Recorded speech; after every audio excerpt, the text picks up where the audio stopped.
마태복음 27장 27절에서 44절까지 말씀입니다. 마태복음 27장 27절에서 44절까지 말씀인데요. 이 시간에 39절에서 44절까지만 보도록 하겠습니다. 39절에서 44절까지 같이 읽습니다. 시작. 지나가던 자들은 자기 머리를 흔들며 예수를 모욕하여 이르되 성전을 헐고 사흘에 짓는 자여, 네가 만일 하나님의 아들이거든 자기를 구원하고 십자가에서 내려오라 하며, 그와 같이 대제사장들도 서기관들과 장로들과 함께 희롱하여 이르되 그가 남은 구원하였으되 자기는 구원할 수 없도다. 그가 이스라엘의 왕이로다. 지금 십자가에서 내려올지어다. 그리하면 우리가 믿겠노라. 그가 하나님을 신뢰하니 하나님이 원하시면 이제 그를 구원하실지라. 그의 말이 나는 하나님의 아들이라 하였도다 하며 함께 십자가에 못 박힌 강도들도 이와 같이 욕하더라. 아멘. 저는 오늘 마태복음 27장 27절에서 44절까지 말씀을 가지고 십자가의 길을 걸으라, 십자가의 길을 걸으라 라는 제목으로 하나님 말씀 같이 나누도록 하겠습니다. 오래전 제가 그 청년부를 담당하고 있을 때 그 형제 5명하고 이스라엘을 갔던 적이 있었습니다. 이스라엘의 예루살렘을 갔었는데 어떤 여행사와 같이 가거나 어떤 전문적인 가이드 없이 그냥 이제 우리끼리 몇 개월 동안 공부하고 준비해서 차 2대를 렌트해서 한 열흘 정도를 이스라엘을 샅샅이 한번 돌았던 적이 있습니다. 아시다시피 우리가 성경에서 보고 듣는 예루살렘은 지난 이 3000년 동안 이 수많은 풍상을 겪었던 도시입니다. 역사에 기록된 것들로만 따져봐도 2번 정도는 완전히 파괴됐고요, 23번을 포위당했으며, 그리고 공격받은 것만 52번, 그러니까 그리고 나라의 이름조차도 완전히 사라져서 나라가 이렇게 완전히 통째로 사라졌던 적도 있었습니다. 그 AD 130년 그 이스라엘의 발람을 진압하며 꼭지가 돌아버릴 대로 돌아버렸던 이 로마 황제 아드리아누스가 이 이스라엘을 지도에서 완전히 제거해 버렸거든요. 그리고 그 이름을 팔레스타인으로 개명해서 지금도 그 땅의 사실 공식적인 지명은 팔레스틴 지역이라고 부르게 됩니다. 이에 예루살렘은 지난 2000년 동안 언제 터질 줄 모르는 화약고, 이 종교 전쟁의 중심이 되어버렸습니다. 그래서 이제 1948년 이스라엘이 재건국되어서 무려 80년 동안 지금까지 존재하는 지금까지도 이 예루살렘은 긴장감 그 자체입니다. 이 둘레가, 예루살렘을 가보시면 아시겠지만 도시 자체가 이 둘레가 1km밖에 안 되는 예루살렘 성이 있거든요. 그 성 안에 구역이 무려 4개로 나뉘어져 있습니다. 이쪽은 유대인, 이쪽은 아랍, 이쪽은 기독교, 이쪽은 아르메니안. 그래서 그 안에 들어가면 총든 군인과 경찰들이 그 예루살렘에 쫙 하고 깔려 있고요, 황금사원은 외부인 출입금지이고, 그리고 통곡의 병에는 공항에서나 볼 수 있는 이 엑스레이 검색대를 통과한 사람만이 입장이 가능합니다. 그런데 웃긴 거는 뭔지 아세요? 이렇게 얽히고 설킨 복잡한 상황에서도 상업적 목적을 위해서는 서로가 연합한다는 거예요. 이게 진짜 장난 아닙니다. 이 정통 유대인들은 저희 같은 이 동양인들을 사실 이게 개, 돼지 취급하거든요. 그래서 이렇게 뭐 좀 이렇게 물어보려고 이렇게 하면 이렇게 요만한 이렇게 이 정통 유대인 메아슈아림이라고 전통 복장을 이렇게 하고 있는 이 요만한 아이들이라도 동양인들이 다가가면 이렇게 사람을 피하고 사진이라도 한 장 찍으려고 그러면 이렇게 얼굴을 이렇게 가려요. 이런 이 메아슈아림 사람들도 이 상점에 들어가면요, 갑자기 언제 그러냐는 듯 저희한테 말을 겁니다. 그리고 너네 어느 사람이냐? 라고 묻더니 우리 집 가전제품도 LG, 삼성이야 이러면서 나 한국 잘 알아 그러면서 언제 그러냐는 듯이 저희의 지갑을 노립니다. 이거는 아랍 사람들도 마찬가지. 알라신을 믿는다는 그들이, 그리고 나는 기독교는 절대 싫다라는 그들이 우리한테 뭘 파는 줄 아세요? 저희한테 십자가랑 40연류관을 기념품으로 팝니다. 이러니 아이러니한 도시, 믿는 것이 정말 무엇인지, 진짜가 어떤 것인지 정말 이 속내를 알 수 없는 도시가 예루살렘, 인간의 본질적 죄성이 무엇인지를 통렬하게 보여주는 그런 동네가 아닌가 싶어요. 그래서였을까? 호산나 다윗의 자손 예수여 라는 사람들의 환호 속에 예루살렘을 입성하시던 예수님은 그 땅을 보고 울기도 하셨습니다. 왜? 종교의식은 너무나 화려했지만 믿음은 죽었고, 그리고 삶은 오염되었으며 회개에 합당한 열매를 맺기는커녕 오히려 주님을 배척하고 있었기 때문이죠. 아무튼 성으로 들어가는, 이 예루살렘 성으로 들어가는 여러 개의 문 중에 있는데, 그 문 중에 이 동쪽에 이 라이언 게이트라고 있거든요. 이 라이언 게이트로 예루살렘에 들어가면 가장 먼저 무엇을 만나느냐? 우리 이 대성전 뒤쪽에 그림으로도 표현되어 있는 비아 돌로로사를 만나게 됩니다. 이 비아 돌로로사는 고난의 길, 이 슬픔의 길이라는 뜻의 라틴어인데, 이 처음에 들어가면 이 오른쪽에 빌라도의 총독의 관저로 사용했던 이 지역이 있는데, 그 건물에서부터 이 빌라도에게 선고받은 예수님이 이 자신이 매장되었던 이 무덤에 이르기까지의 그 길, 그 골고다까지의 그 길을 이 비아돌로로사라고 합니다. 제가 사진을 한 장 준비했는데요. 사진을 잠깐 한번 보시면, 요거 말고 그 전 사진, 네, 이 보시면 이 처음에 이제 시작하는 이 길목이, 비아돌로로사의 길목이 이런 식으로 생겼습니다. 굉장히 조용한 측면이지만 조금만 이 길을 걸어가면 시장터처럼 되어 있는 부분이 있어요. 그리고 이 길을 예수님이 걸으셨던, 그리고 예수님이 그곳에서 실제로 일어나셨던 14가지의 일들을 동판으로 그려서 벽면에 세우는 그림이 있는데, 여기에 대한 부분을 다시 한번 사진 보시면 이렇게 기록이 되어 있고요.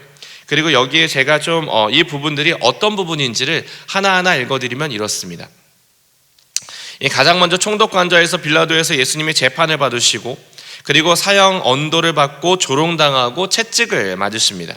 그리고 세 번째 지점에 가면, 비아돌로의 세 번째 지점에 가면 십자가를 지신 예수님이 첫 번째로 쓰러지시고요. 그러자 십자가를 진 예수님께서 어머니 마리아를 만나죠. 그리고 구레네 사람 시몬이 예수님 대신 십자가를 지는 장면이 있고요. 그리고 구레네 사람 시몬이 십자가를 지면 이제 본격적으로 이 비아돌로로사에서는 오르막으로 올라갑니다. 그러면 이 베로니카라는 여인에게 손수건을 넘겨받는 자리가 나오고, 두 번째로 쓰러지시고, 그리고 울면서 따라오는 여인들에게 말씀을 하시고, 9번째 골고다 초입해서 세 번째로 쓰러지시고, 그리고 로마 병정들이 옷을 벗기고 십자가에서 못 박히고 십자가에 달리고, 13번째 예수님의 시신을 내리고 14번째 죽은 예수님을 무덤에 안치합니다. 이게 비아돌로로사, 예수님이 고난받으셨던 그 십자가의 길이에요. 여러분, 상상만으로도 이 길을 걸으면 가슴이 너무 뜨겁고, 그 길을 걸으면 그 길을 걷는 것만으로도 눈물을 펑펑 흘리실 것 같지 않으세요? 근데 이게 쉽지 않습니다. 예수님의 피와 땀이 떨어진 그 길, 1000년이 넘은 길과 예수님이 쓰러지신 것으로 추정되는 2000년이 넘는 돌이 이곳에 버전이 있는데도 그곳을 걸으며 말씀에 온전히 잠겨서 그 길을 걷는 건 생각보다 너무 어렵더라고요. 왜? 그 주변이, 그 길목 전체가 다 장사터거든요. 하다못해 이 비아돌로로사 자체가 아랍구역, 이 팔레스타인 사람들이 장사하는 곳이에요. 우리나라로 따지면 동대문, 남대문 시장 같은 그런 느낌? 그러니까 정신이 하나도 없습니다. 나는 지금 예수님이 걸으신 이 길을 정말 조용하게 묵상하며 걷고 싶은데 그 알아들을 수 없는 언어로 우리를 향한 호객행위를 얼마나 많이 하는지, 정말 걷고 있으면 정신이 하나도 없고요. 온갖 향신료와 온갖 고기와 온갖 재료들의 그 냄새로 인해 막 정말 이게 매캐해서 이 혼미해질 지경까지 옵니다. 그래서 저희가 그 길을 그 당시에 3번을 걸었어요. 처음에는 그 지점, 비아돌로로사의 그 지점을 정확하게 파악하기 위해서 한번 걸어서 올라가고요. 두 번째는 거꾸로 내려오면서 그 위치와 풍경을 다시 한번 머리에 담으려고 걸었습니다. 그리고 세 번째, 다시 비아돌로로사의 그 출발 지점에서 이번엔 2명씩 줄을 짜되 약간씩 거리를 두고 그 길을 각자 걸었습니다. 그런데 이게 집중이 안 되잖아요. 양쪽에서 옆에 있는 아랍 사람들이 우리를 이렇게 막 잡아 끌면서 가만두질 않잖아요. 그럼 어떻게 하면 이거를 집중해서 걸을 수 있을까 생각해낸 게 이어폰을 끼는 거였습니다.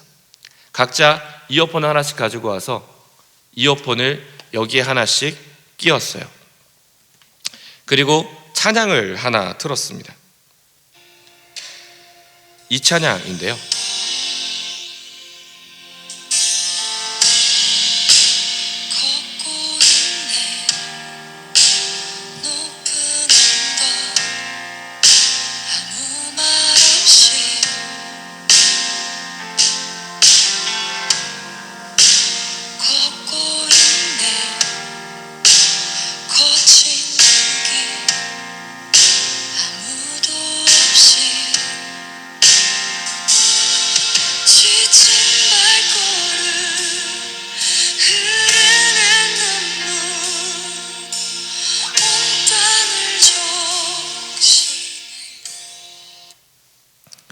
저희가 이스라엘을 갈 때 마침 제이어스라는 찬양팀에서 발매했던 십자가라는 찬양이었습니다. 지친 발걸음, 흐르는 눈물, 온 땅을 적시네 이러면서 십자가, 거기서 고난받으신 예수님에 대한 찬양인데 이게 너무 이 비알로로사랑 아주 찰떡이었거든요. 이어폰을 꼈어요. 그리고 십자가라는 찬양을 들으며 그 길을 걷기 시작했습니다. 1세기 예수, 그분의 마음을 묵상하면서 그랬더니 이게 다르게 다가오더라고요. 예루살렘이 갑자기 다르게 보이기 시작합니다. 가만히 생각하니까 예수님도 같은 환경에서 이 길을 걸으셨겠다 싶어요. 생각해 보세요, 여러분. 예수님이 십자가에 달리시던 그때는 6월절이었습니다. 이스라엘의 모든 남자들이 예루살렘에 모여 있었던 바로 그때였어요. 게스트하우스는 포화 상태였고 음식점은 10,000원이었고 거리는 발 디딜 틈도 없이 북적거렸습니다. 당시 성전은 타락할 대로 타락했기 때문에 소, 양, 염소, 비둘기를 팔아대는 재물장사들이 여기저기 있었을 것이고 새로운 샌달, 기능성 세마포, 시원한 과일 주스 등 이때가 대목이다 싶었던 장사치들이 너도 나올 세일, 대박, 품절을 외치며 사람들의 시선을 그 길목에서 끌고 있었겠죠. 마치 동양인인 우리들을 신기한 눈빛으로 바라보던 아랍 사람들이 우리가 지나갈 때마다 헤이 헤이 헤이, 재팬, 차이나, 코리아, 모시모시, 니하오, 안녕하세요 순례하던 우리를 잡아 끌고 때로는 경멸에 찬 눈빛, 무관심한 눈빛, 분노에 찬 눈빛, 늘상 있는 일이나고 무덤덤하게 우리를 상대했던 것처럼 예수님의 시대에 똑같지 않았을까요? 6월절 그 예루살렘이 포화 상태로 터져버릴 만큼 터질 대로 사람들이 빡빡하게 들어선 그 길을 예수님이 걸으신 거니까. 즉, 그 사람들의 수많은 시선 속에 주님이 그 길을 십자가를 지고 걸어 올라가고 계신 겁니다. 유대인의 왕 예수, 기적을 일으키던 예수, 그분이 십자가를 지고 걸어간다. 누구는 울고, 누구는 웃고, 누구는 비아냥거리고, 누구는 부관심한 듯 바라보고, 누구는 함께 십자가를 지고, 누구는 그 십자가의 길을 뒤에서 함께 걷고 있어요. 그래서 오늘 본문 마태복음 27장 27절에서 31절 보시면 이렇게 기록되어 있습니다. 우리 같이 한번 읽을까요? 27절에서 31절 말씀 시작. 이에 총독의 군병들이 예수를 데리고 관정 안으로 들어가서 온 군대를 그에게 모으고 그의 옷을 벗기고 홍포를 입히며 가시관을 엮어 그 머리에 씌우고 갈대를 그 오른손에 들리고 그 앞에서 무릎을 꿇고 희롱하여 이르되 유대인의 왕이여 평안할지어다 하며 그에게 침 뱉고 갈대를 빼앗아 그의 머리를 치더라. 희롱을 다한 후 홍포를 벗기고 도로 그의 옷을 입혀 십자가에 못 박으려고 끌고 나가니라.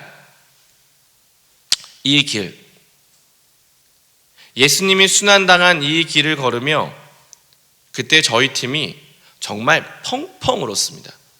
남자들 6이었는데 남자 6이 정말 펑펑 울었어요. 근데 형제 한 명이요, 걷다 말고 자꾸 핸드폰으로 하는 거예요. 뭘 그렇게 바쁜 일이 있는지 그 길을 걷고 있는데 자꾸 핸드폰으로 하는 거예요. 그냥 그 비가 돌아오고 서 다 울고 있는데 이 형제가 자꾸 핸드폰을 하는 거예요.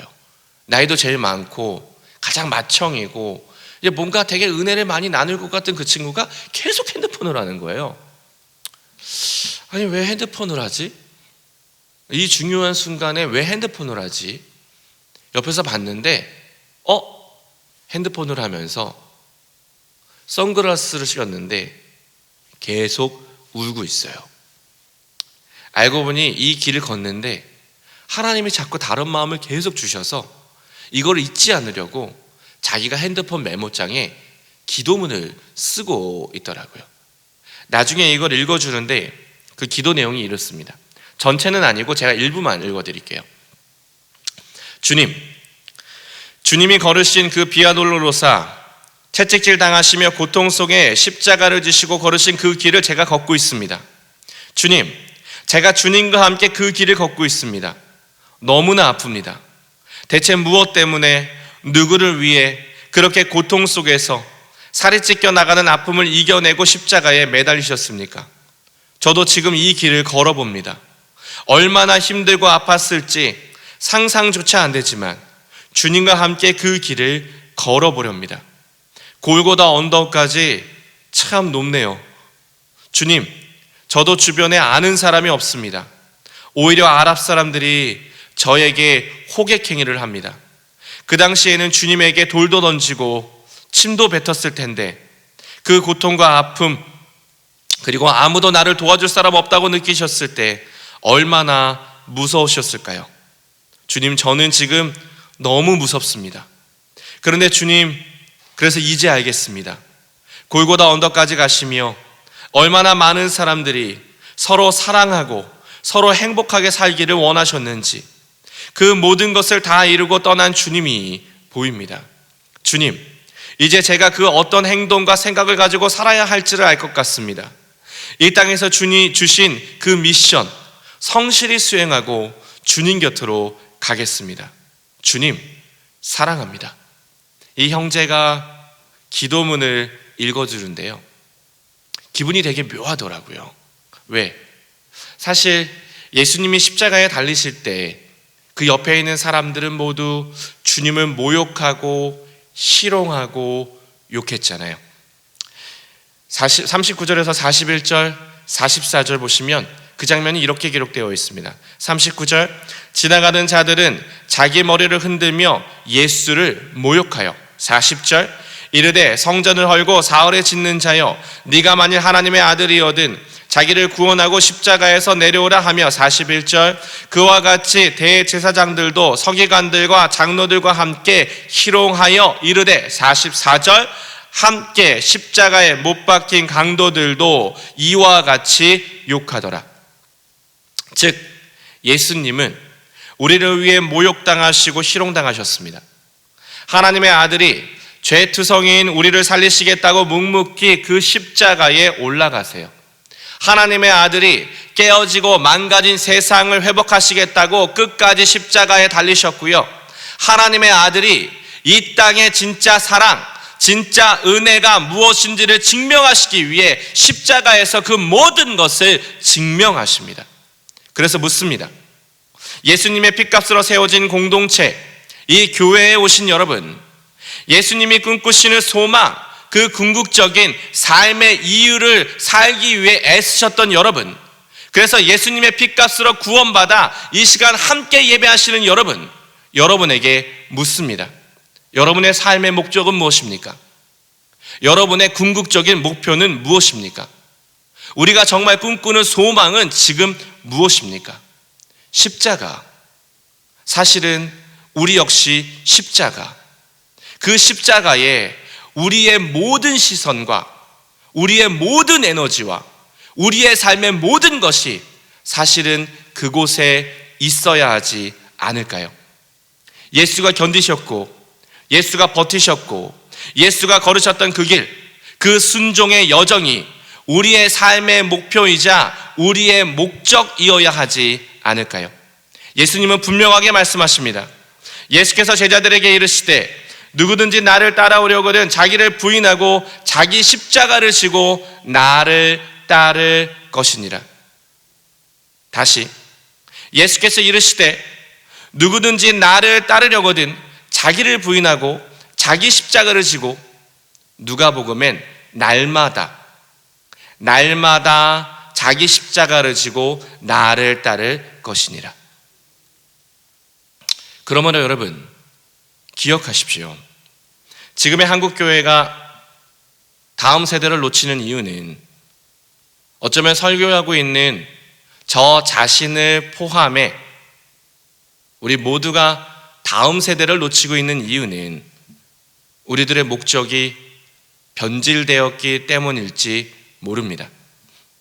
주님 때문에 손해보고 주님 때문에 희생당하고 주님 때문에 더 낮은 모습으로 더 낮은 자리에 내려가 우리가 살아야 하는데 어느덧 우리가 동호회, 내가 하고 싶은 걸, 내가 원하는 걸 끼리끼리 마음 맞는 사람들끼리 교회라는 공동체 안에 모여 어쩌면 동호회처럼 해버리는 그런 공동체로 변질되어 버렸기 때문에 이 땅의 교회가 세상에서 조롱당하고 어쩌면 우리 때문에 이 땅에 무슨 교회라고 간판 지어진 그 공동체들이 오히려 예수님을 조롱당하게 하고 있는 건 아닐까.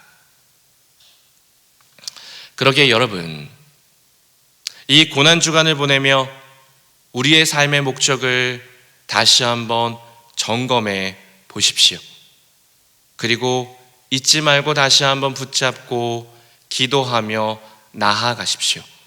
우리의 삶의 목적은 십자가, 우리 역시 예수님의 가신 그 길을 날마다 걷는 것 뿐입니다. 기도하겠습니다.